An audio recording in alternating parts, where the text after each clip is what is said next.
Hey guys, welcome back to the channel. Once again, thanks for joining me on this one. I really appreciate it. Today we're going to address the thermostat housing on a Ford 4-liter V6, or in my case it's a 2008 Ford Mustang. It's a very common issue for these things to leak. I guess the main reason being it's made out of a thermoplastic, and it's just, in my opinion, a stupid idea. So before I get started, I'm going to show you a product from Dorman, and I typically do not do this. Dorman usually doesn't make great parts, but in this case I believe they did. It's this product here. You can get the part number there. And so their solution is to replace the plastic with the aluminum piece. So in this kit here, they got this full aluminum piece with the sensor already, so you got a new sensor, a pre-installed thermostat as well, so there's a thermostat installed in there. Of course I will go back and check the spec on the torque for this as well. Don't count on anyone to actually do it right for you, always check. Looks like a very nice unit. It even comes with the gasket here at the bottom that connects to the top of the engine here. Another thing too, it looks like they have some type of epoxy right here on the hose outlet here. This is for your heater core, so this goes inside your car. So it looks like a very nice piece anyway, and I'm sure it's going to hold up much better than that plastic piece they decided to put in this car.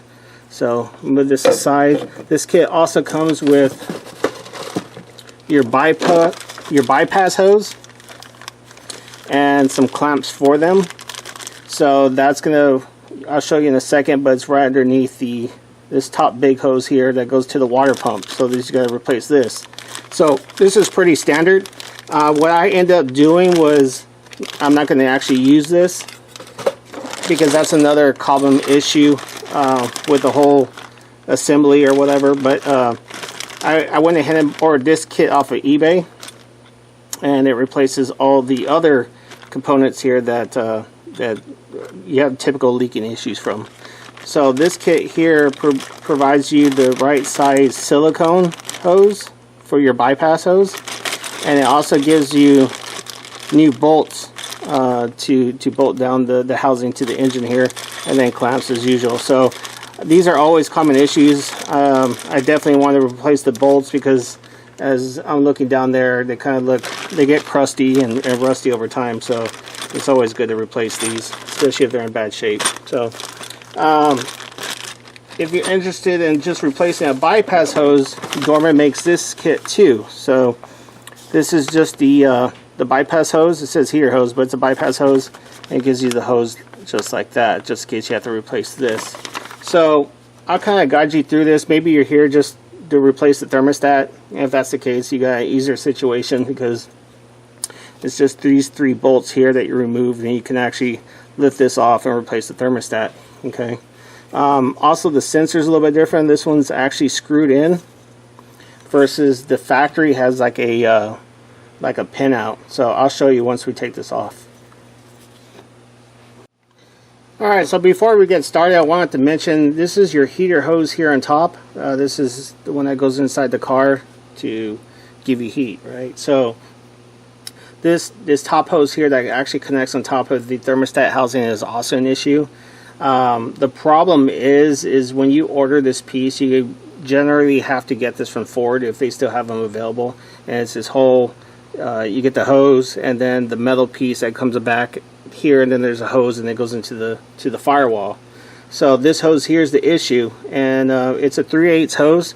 So what I'm going to do is, what I did is I went to AutoZone, and you can cut by a foot or however you want. This is a 5/8 hose.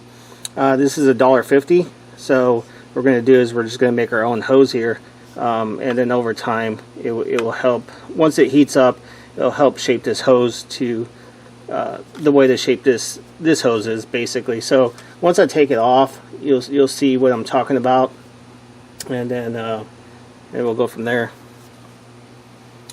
So before we get started, we're gonna have to go underneath the car here on the passenger side.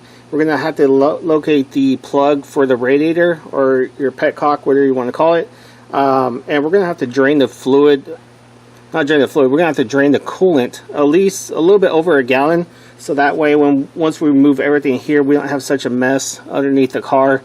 And then it's going to be difficult to catch that coolant, and then it gets all over your garage or your driveway or wherever you're working. So we'll do that first. Alright, so I'm right here underneath the passenger side. What I do is I have a little piece of hose here that I like to put right on the spout here, just to kind of angle down the flow a little bit. Kind of help a little bit of splash. But if you have your splash field still, if you push it, mine pushes up like this, but see it's got a little handle here. You can just turn it.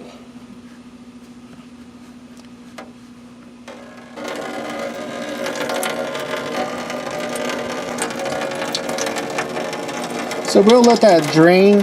I'm going to take a little bit over a gallon of coolant out, and then we should be good there. Alright, so now we got enough coolant out of the system here. I guess quick tip first, if the coolant's come out way too slow, that means you got a good sealed system. But if you want to go faster, just take the cap off your tank here, and it'll speed up the system, okay? So what I'm going to do is I'm going to create room for us to work. So I'm going to remove the intake hose here, and then I'm going to go ahead and remove the throttle body. You don't have to, but it gives you better access. I'm going to do it just because I can get the camera view in there better for you guys to see. So what I'm going to do is I'm going to pull off the breather hose first. It's just this green clip here. You just slide it off. I'm just going to get this down here all the way. Gives us room to take off this hose.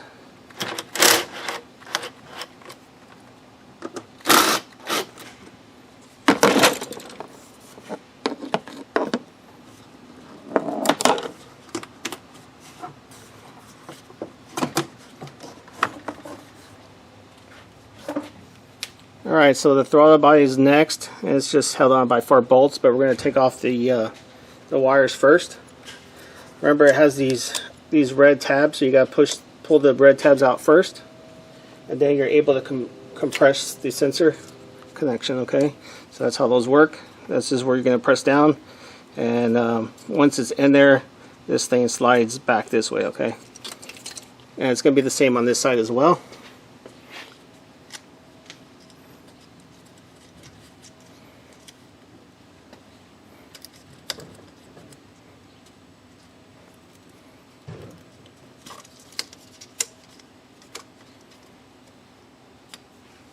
Alright, so we're going to locate the 4 bolts here. They're 8mm.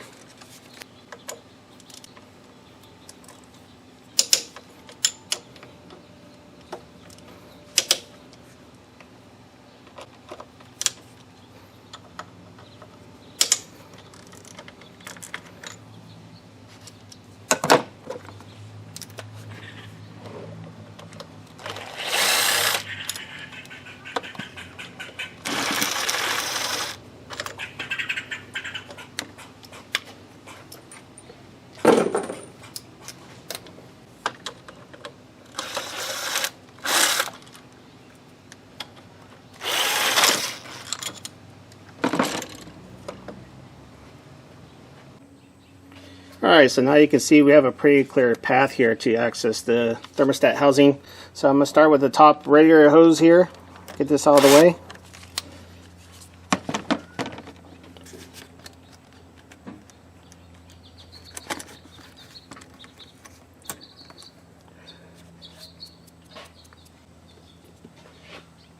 Now next is we're going to have to loosen up this hose down here, the bypass hose. So what I'm going to end up doing is seeing if I can get the original clip off the top piece here that connects to the thermostat first. See if I'm able to get some pliers in here just to get that thing out.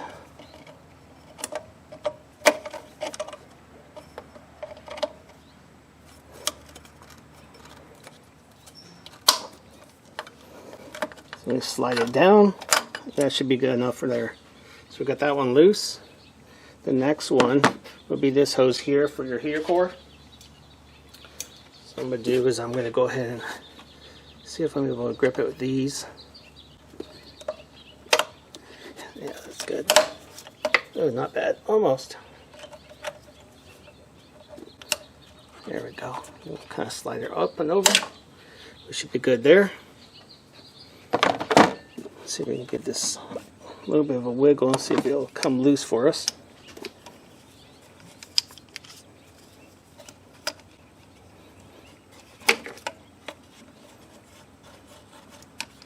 I think that might be good enough.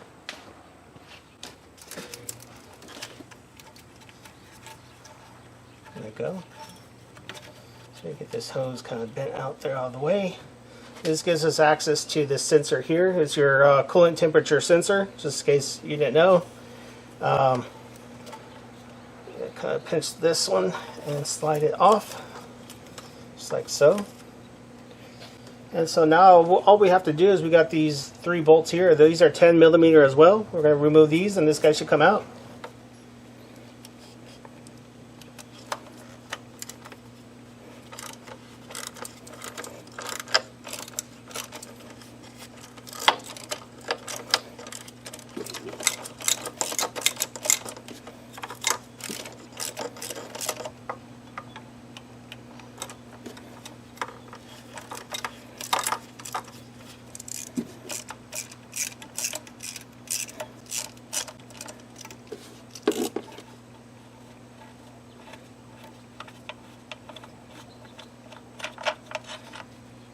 This is why we're going to replace the bolts. This is what you typically get. So we made the right call there.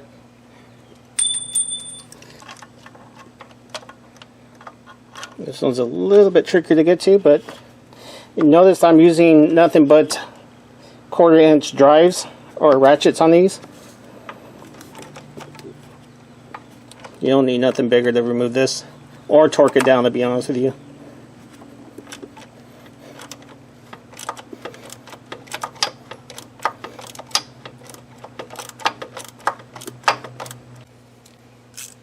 Alright, so I wanted to show you real quick. I paused from actually taking out the full assembly and the final bolt. Is if you're just replacing the thermostat, everything's good, you got no leaks. You got the 3 bolts here, they're 10 millimeter, and so all you have to do is actually just remove these. We'll crack them loose.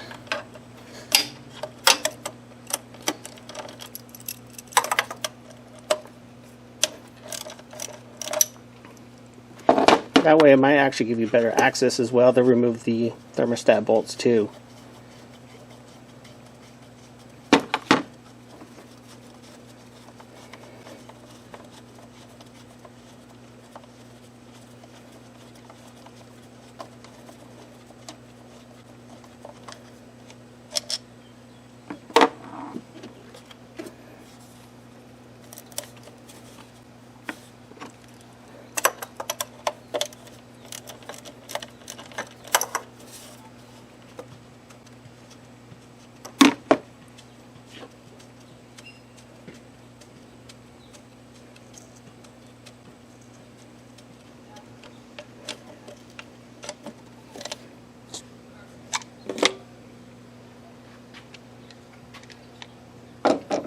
So what it looks like, here's your thermostat right here. And your thermostat would have a gasket that sits right on top of it here. Actually, yeah, it should sit right on top. And it'll snug right into here, okay? So all you have to do is actually just replace your thermostat if that's your case. Make sure the gasket's sitting on top, and then you put the other piece on and you torque it down. Now the torque spec on this is not very high. It's something like 18-19 foot-pounds, or hand tight basically, okay? So if you just need more access, it'll give you a little bit better access to this bolt here. Make it a little bit easier on you, I guess.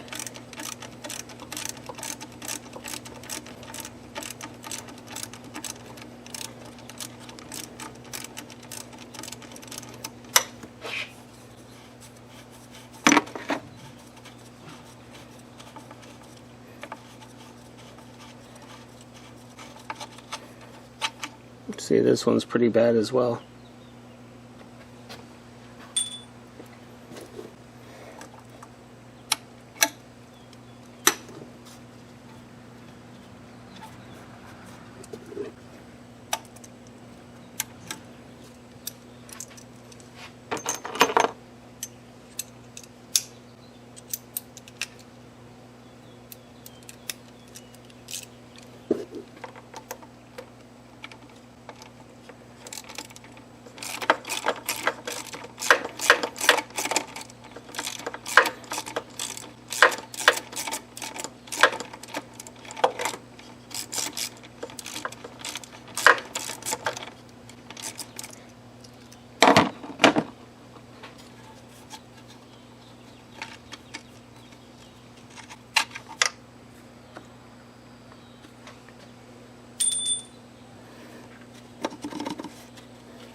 And it should come out just like this.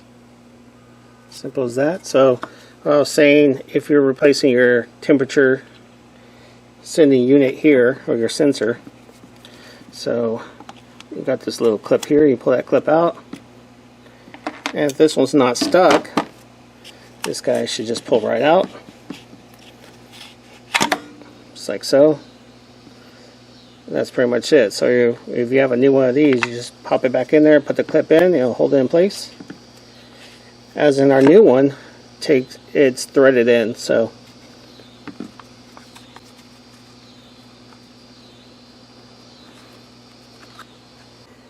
alright, so before we put it on the new thermostat housing, what we want to do is we want to prep the surface of the mating surface where it's going to mount to the engine here. So what I typically do is I just use a red scuff pad here, and I'm going to go around here and clean this up as best as I can. We want the best seal possible here in this location, especially. This is where a lot of leaks actually do happen. You don't know it until way later once it starts collecting in the valley. So we're going to clean this up really well. You want to look at it in good detail as well. Once we get it all nice and cleaned up, you want to look at it and make sure there's no pitting.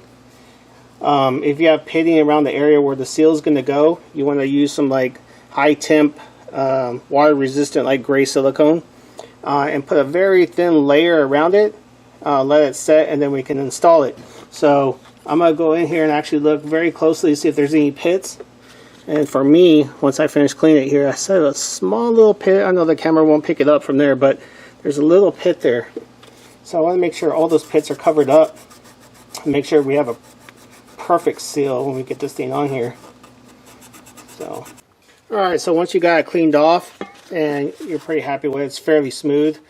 Keep in mind if that technique doesn't work for you, you can also use some 600 grit sandpaper. It'll be just fine, just to smooth out the surface the best you can possibly can. Okay, so now I'm just gonna put a paper towel in here real quick just to block off the opening. What I'm gonna do real quick is I'm gonna clean it off with some brake cleaner just to take out any contaminants on there, just clean it up a little bit more. And so that way when I put some silicone down, it's not, you know, it'll lay down flat, nice and neat. So clean that up a little bit. You can tell there's a little bit still I probably need to clean up. I don't feel it with my finger though. So, I mean, it's such a tight spot too, so it's a little bit difficult to, you know, get your hand in here and actually clean it up. But I think it's going to seal up just fine. I might touch it with some sandpaper as well before we install it. So before we do that, we got to take off this bypass hose too, and then we're going to take off this hose here, and then we'll cut our new hose for this and get that all set up before we get anything installed. Alright, so before we continue here, I cleaned off the whole surface here, but if I zoom in here, you can see that I have pitting. So I got the pitting issue here. The cooling, you can tell just the white marks and then the kind of the dark marks here. So I'm going to have to use a thin layer of RTV, so 100% silicone. Anything that's oil resistant, you know, antifreeze resistant, or whatnot. So I'm going to use this stuff right here. It's for high temp gray RTV silicone. And so I'm just going to put a real thin layer. Doesn't have to be real heavy. Don't go crazy on it, okay? So I'm just going to go a thin layer just to ensure that we're going to have a good seal. Covers all those little gaps, imperfections in the metal there. I'm just going to do it now so it kind of sets up for us in the meantime, and then we can take the rest of these hoses off.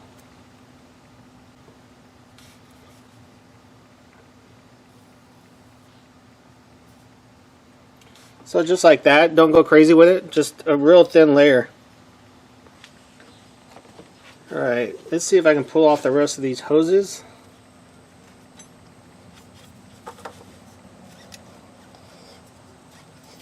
I actually need to invest in some hose pliers to make these processes easier. But you can still get it done.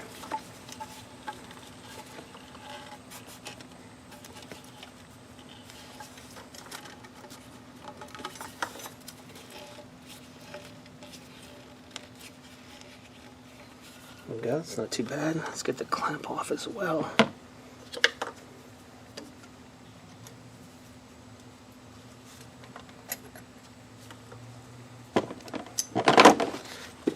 Put this end off.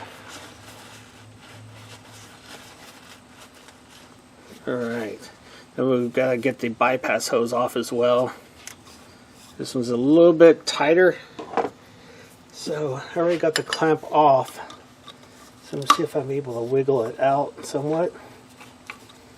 I have to get it underneath. So a little bit of better view here. See if we can get this hose off. It's in a tight spot, but if we can get it to break off the water pump, we'll be set. In fact, maybe I should get those clamps off first so we can get a better grip.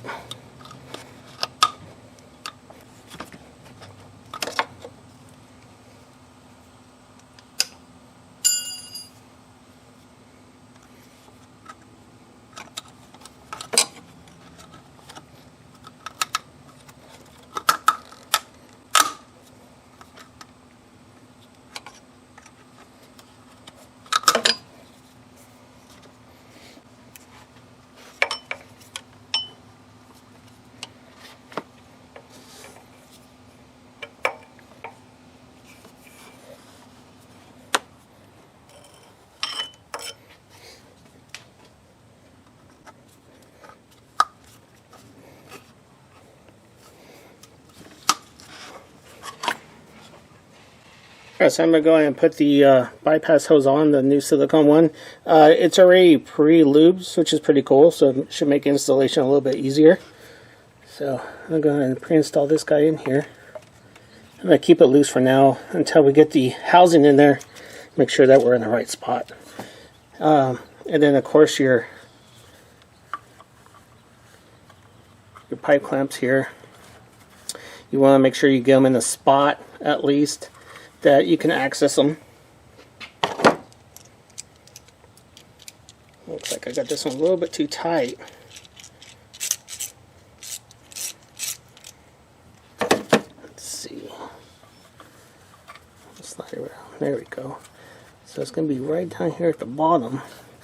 So I want to be able to access this to tighten it up and of course take it off when I need to. So always keep that in mind.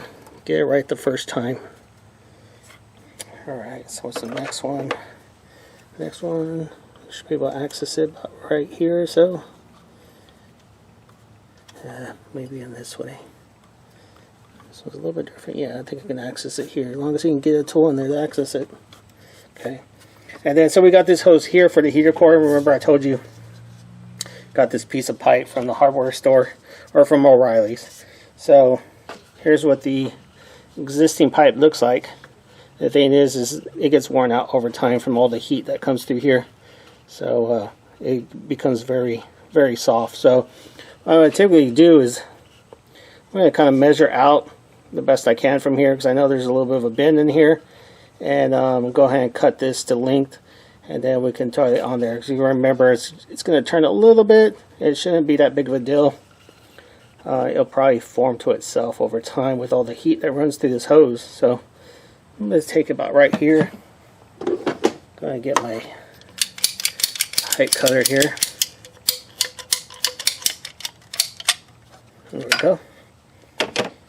So I'm going to go ahead and I'm going to go ahead and put some clamps on here first. See if we can get over here. Another clamp. Alright. So, quick tip. To get these new hoses on a little bit easier, I use a little dish soap. Just get a little bit and kind of rub the inside of the hose first. Doesn't have to be a lot. Just anything that gives it a little bit of lubrication, basically. So, just going to rub a little bit on the inside here. Shouldn't mess with the sealing or anything like that. So, make sure we can get this on here first. Yeah.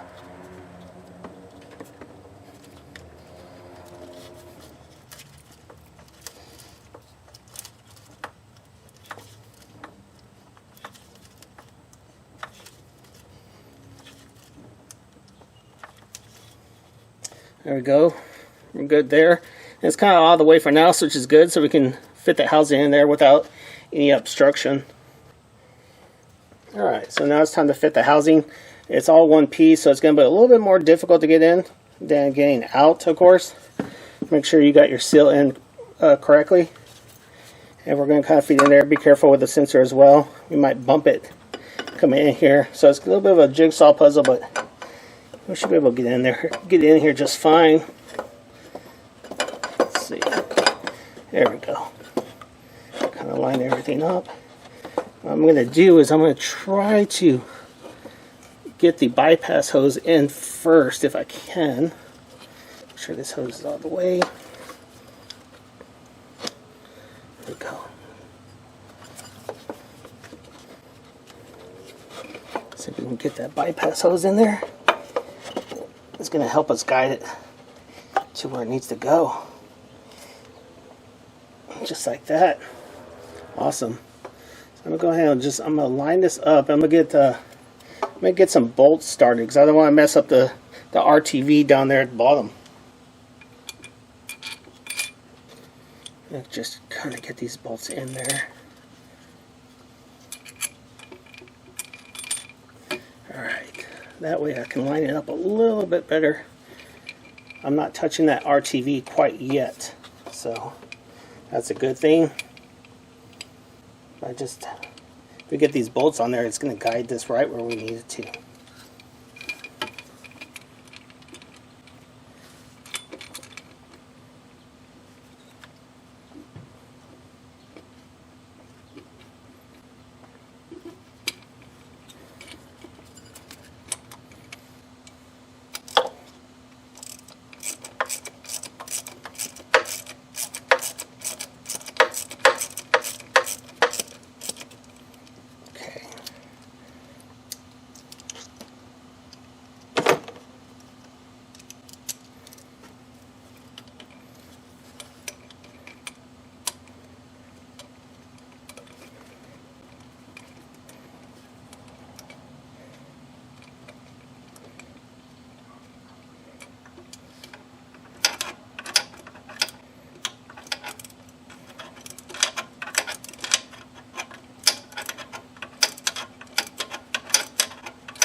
Alright, so we're going to get the 3 bolts up here, pretty much hand tight. If you can get a torque wrench to them, then that's fine. It's about 19 foot-pounds, but 19 foot-pounds is AKA hand tight, okay?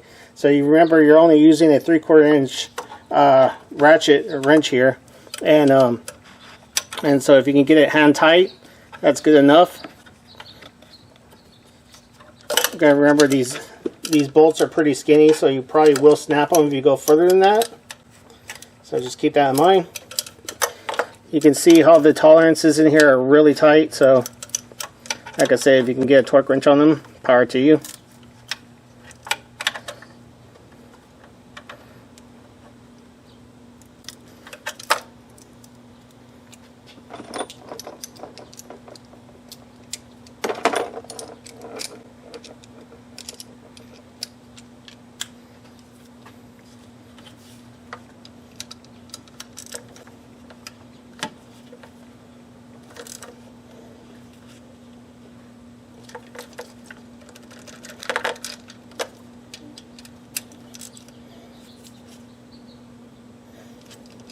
Alright, so that should do it there. I'm very confident that those will be just fine. Alright, so now I'm going to put this hose up here for the heater hose, basically. I'll put that on there. See if I can get it all the way down snug.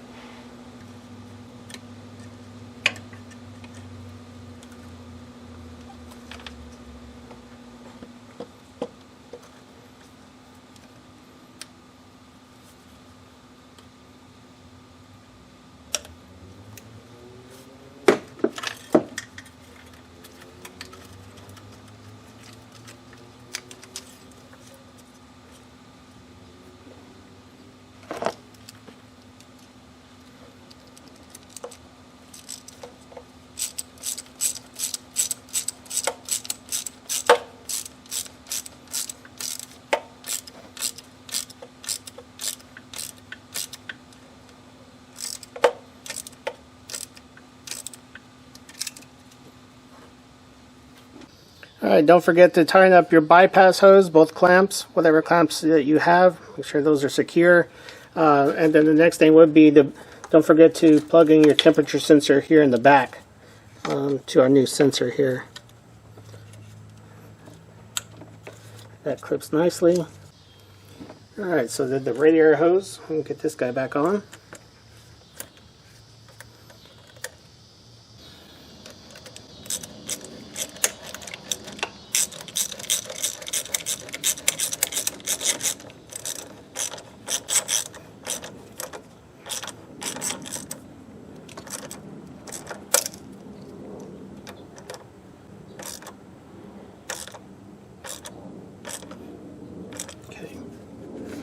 Now we can assemble everything back on. We get the throttle body back on, the intake hose, and plug in our sensors, and then we can refill this guy.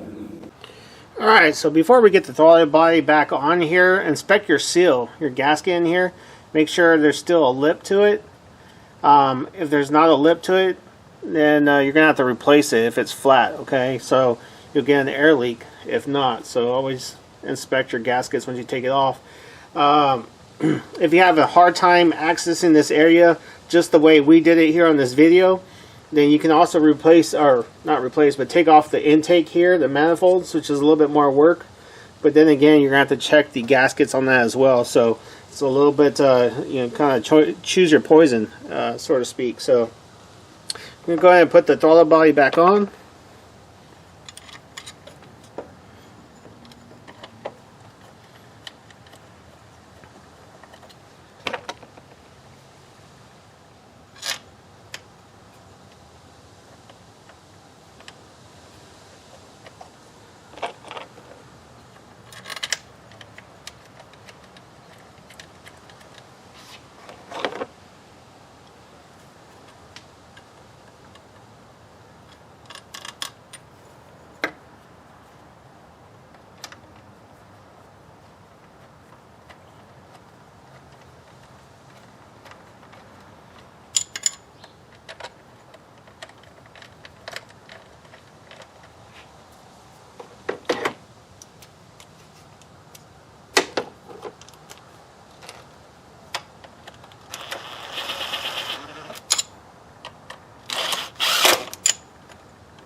Alright, once again with the torque spec on here, it's pretty much hand tight.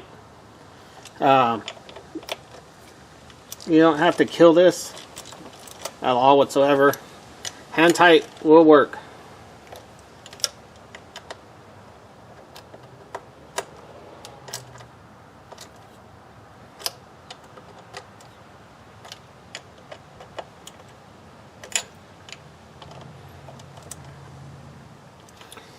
Okay, now we can get the intake tube back on.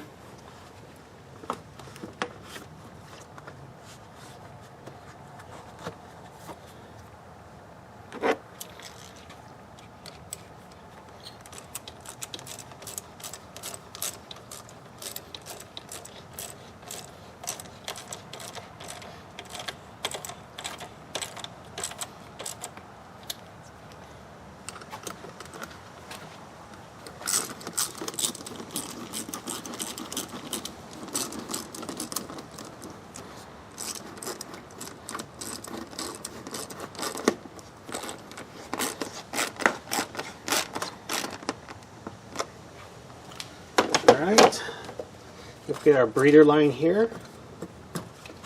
Should just snap right in place. So, and our throttle body position sensor connector there, and then slide the red pin over. And then this side as well. Don't forget your the plug on the back side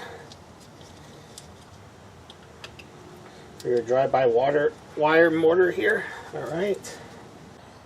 Okay, so now it's a matter of just refilling our coolant levels up.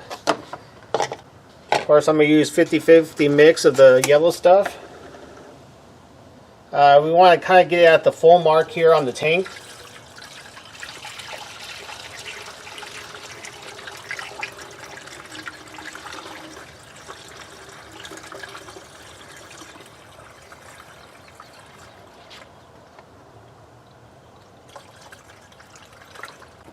Alright, so I got it filled up to just the bottom fill mark here. So all we have to do now is actually bleed the air out of the system, which is really easy to do in this car. I'm going to take you inside the car, we're going to start it, and we're going to put the heater on high and on full blast, and basically we're going to let the car idle until we at least get the fans, the cooling fan, to turn on. And that kind of tells us that the air is out of the system. So, and then you come back here and check your level and refill as necessary. Alright, so all we got to do is, I'm going to go ahead and set everything on high. We got level 4, turn it to heat, and then it'll be on floor, and then start the car. Alright, so that's pretty much it, folks. I didn't want to bore you with the full warm-up, getting this car to operating temperature. What I did is I let it idle here for a while, and took it for a small test drive down the street, and then came back and let it idle a little bit longer just to kind of speed up the process. So now all you have to do is actually, inspect your work, look around everything you installed and make sure you have no leaks. And I don't see nothing here. Looks like we did the job right the first time, so that's good. Anyway, I hope this video helps you out. If it does, give me a like. I appreciate it. Thanks for watching.